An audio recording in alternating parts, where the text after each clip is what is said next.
Assalamualaikum warahmatullahi wabarakatuh. Ketemu lagi di channel Rian Ferdian di tahun 2022. Assalamualaikum warahmatullahi wabarakatuh. Merespon pidato Ketua Umum Agus Harimurti Yudhoyono dalam Rapimnas Partai Demokrat 16 September 2022 kemarin di Jakarta, ada yang menarik dan menggelitik saya dan mungkin juga Anda. Dalam pidatonya, AHY menyebutkan bahwa pemerintahan Presiden Susilo Bambang Yudhoyono, yakni ayahnya sendiri, jauh lebih baik dari pemerintahan Jokowi sekarang. Bahkan AHY menyebut 70% hingga 90% infrastruktur yang dibangun Jokowi adalah hasil kerja SBY. Jokowi hanya tinggal menggunting pita saja. Nah, mari kita coba cari data sesungguhnya. Benarkah apa yang diklaim AHY itu adalah sebuah kebenaran sesuai dengan fakta dan data yang sesungguhnya? Dirangkum dari berbagai sumber, kami mencoba mengumpulkan data pembangunan infrastruktur era SBY dan era Jokowi sekarang. Berdasarkan data yang ada, SBY hanya membangun jalan tol sepanjang 189,2 km sejak tahun 2004 hingga 2019 masa kepemimpinannya. Sedangkan Jokowi telah membangun jalan tol sepanjang 1.762,3 km sejak menjabat pada tahun 2014. Bahkan 750 km jalan tol ditargetkan selesai pada 2024. Kemudian tercatat memang ada 18 bendungan mulai konstruksi di era SBY. Namun seluruhnya diselesaikan di era Jokowi. Jokowi juga diketahui membangun 12 bendungan selama menjabat.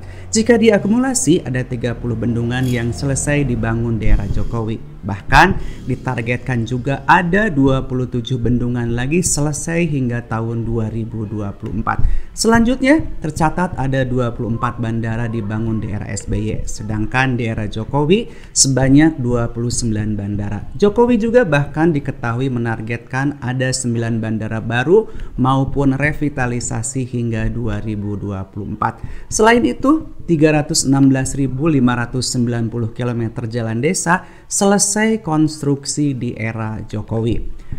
Dan capaian lainnya pada era pemerintahan Jokowi adalah pembangunan infrastruktur desa yang ada di era Jokowi.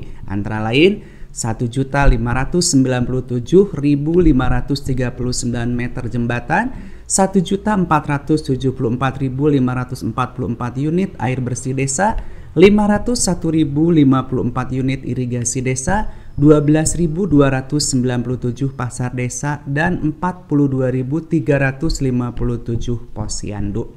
Sementara itu, pertumbuhan ekonomi sejumlah pengamat nyaris satu suara mengatakan bahwa pada zaman pemerintahan Presiden Susilo Bambang Yudhoyono memang lebih tinggi jika dibandingkan dengan pemerintahan Presiden Jokowi sekarang.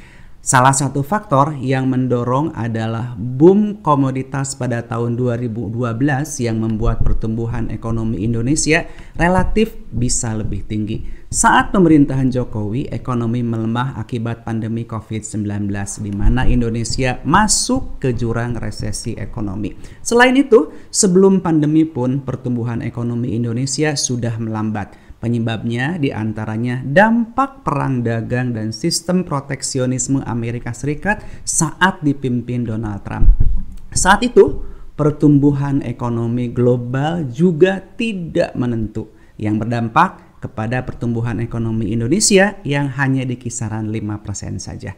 Dan tanpa bermaksud menggiring opini siapa yang terbaik di antara keduanya, SBY atau Jokowi, saya hanya berusaha menyajikan fakta agar kita semua bisa melihat dan menilai dengan jelas jika memang terpaksa harus membandingkan di antara keduanya. Di sisi lain, pidato AHY jelas memang memiliki tujuan tersendiri. Terlebih menjelang pemilihan presiden, rasa-rasanya apapun bisa dilakukan partai untuk menaikkan popularitas demi meraih simpati rakyat. Namun, saat ini rakyat Indonesia bukanlah sosok yang bodoh, yang bisa dibohongi dan dicocoki dengan segala intrik yang tidak jelas. Alih-alih meraih simpati rakyat, jika kurang bijak, bisa jadi manuver partai untuk meraih simpati rakyat malah sebaliknya menjadi blunder dan bumerang tersendiri.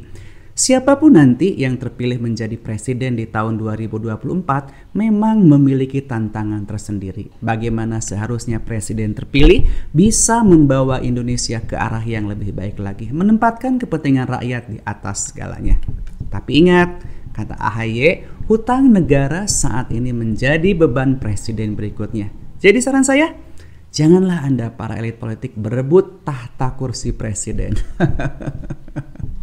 Karena yang ada, Anda akan menerima beban hutang yang tinggi. Bisa-bisa Anda tidak dapat tidur nyenyak. Saya Dimas Fat, terima kasih dan Assalamualaikum warahmatullahi wabarakatuh.